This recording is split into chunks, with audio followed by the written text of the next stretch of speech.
We tend to marginalize our bodies in our culture. Linda Hartley talks about we take our sick bodies to the doctor, we take our mental health to the psychotherapist, and we take our desire for knowledge to all kinds of books or gurus or those kinds of things.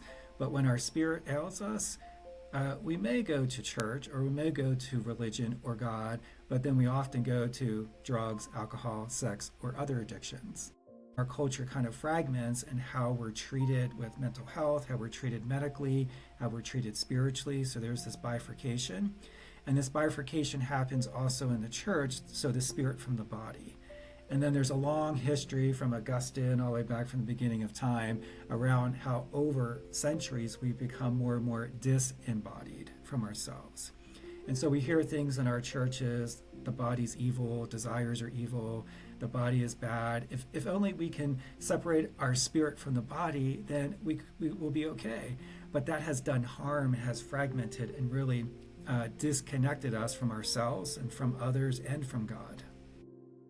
What Dan Siegel has talked about is we want to have all of our brain structures and neural pathways all connected with one another. When we emotionally process, we are altering the state of integration of our system.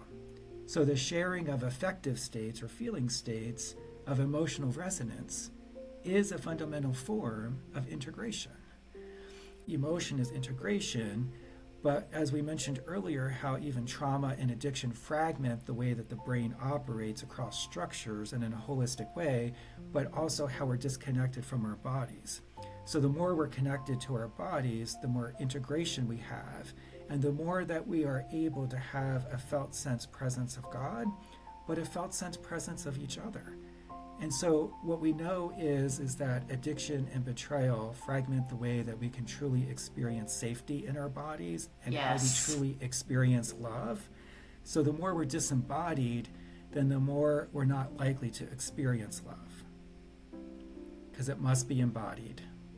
And it is so hard to come back after this level of trauma and disruption in a relationship. It's so hard to come back to our bodies and to a felt sense of safety. I know so many of the betrayed women that I work with feel like, well, if my body was good, he wouldn't have gone outside the marriage. He wouldn't have gone elsewhere sexually. Yes. And so they end up rejecting their own bodies when it really never was about that in the first place.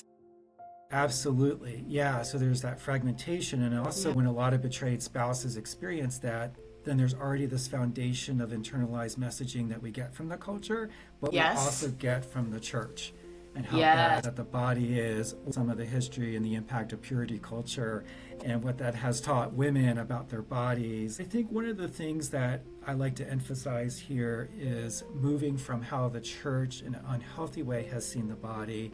What I like to promote and express is more of a Hebraic anthropology of the body. I love it. The first century Hebrew people were much more integrated than we are today, right?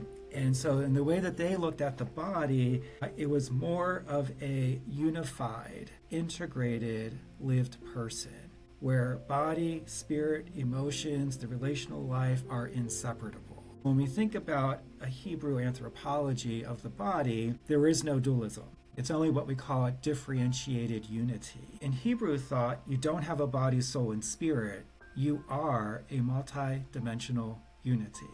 And of course, distinctions exist. We have our heart, we have our spirit, we have our flesh, but the way that it is lived out, it's inseparable. And so as we sit with this Hebrew anthropology, there are some overlapping terms that expresses the dimensions of one unified person and not separate parts.